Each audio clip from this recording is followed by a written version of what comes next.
waa qaybteennii buugga new concept english practice and progress.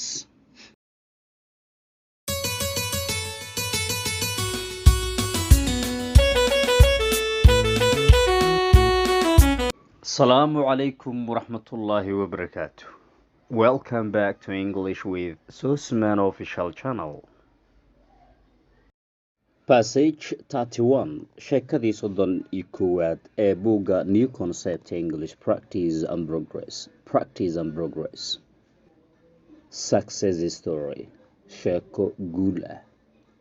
Success story sheeko guul ah ama guul noqotay.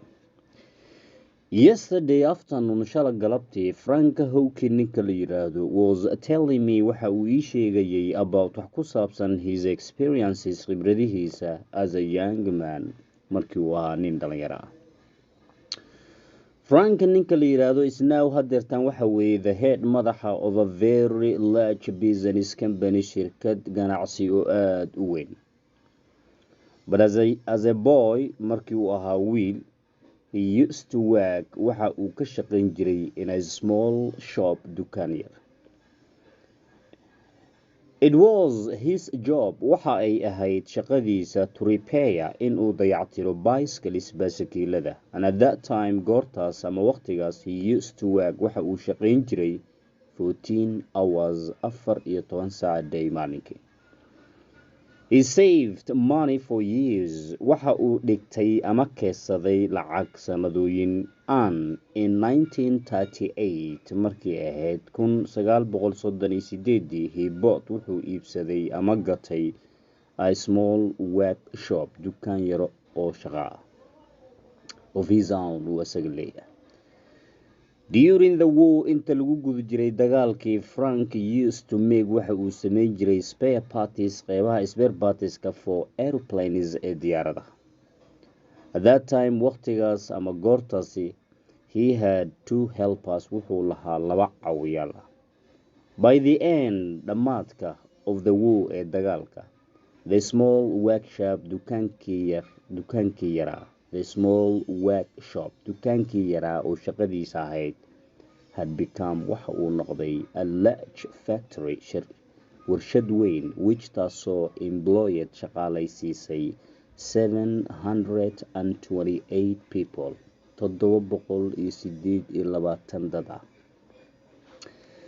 Frank smiled waa uu dhoola cadeeyay when goortii he remembered uu xasuustay his had early years sanadihiisii hore ee adkaa and the long road wadadii dheereed to success ee guushu ku gaaray.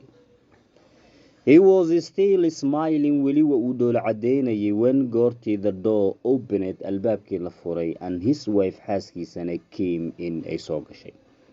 She wanted him waxay ka doonaysay ama ka rabtay to repair inuu u dayactiro the son's bicycle baaskiilka wiilkooda.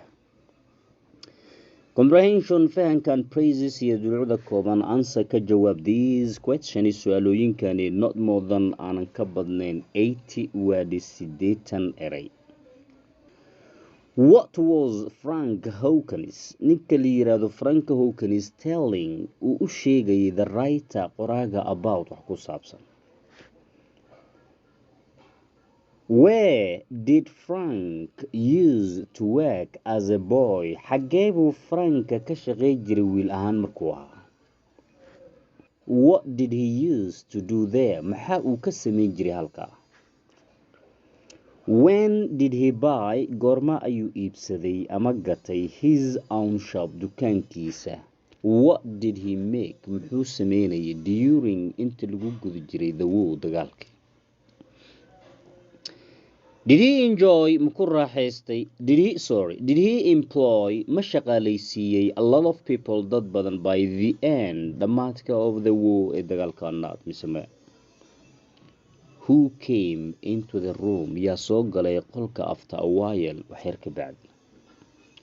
What did she want him to repair maxay ka doonaysay inuu u dayactiro? Improve your pronunciation. Passage 31 success story. Yesterday afternoon, Frank Hawkins was telling me about his experiences as a young man. Frank is now the head of a very large business company. But as a boy, he used to work in a small shop. It was his job to repair bicycles, and at that time, he used to work 14 hours a day. He saved money for years, and in 1938 he bought a small workshop of his own. During the war, Frank used to make spare parts for aeroplanes. At that time, he had to help us. By the end of the war, the small workshop had become a large factory which employed 728 people. Frank smiled when he remembered his had early years on the long road to success. He was still smiling when the door opened and his wife came in. She wanted him to repair their son's bicycle. Comprehension and praises. Answer these questions in not more than 80 words.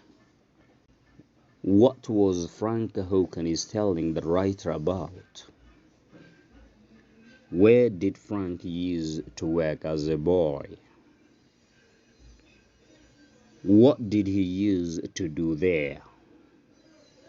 When did he buy his own shop? What did he make during the war? Did he employ a lot of people by the end of the war or not? Who came into the room after a while? What did she want him to repair? Thanks.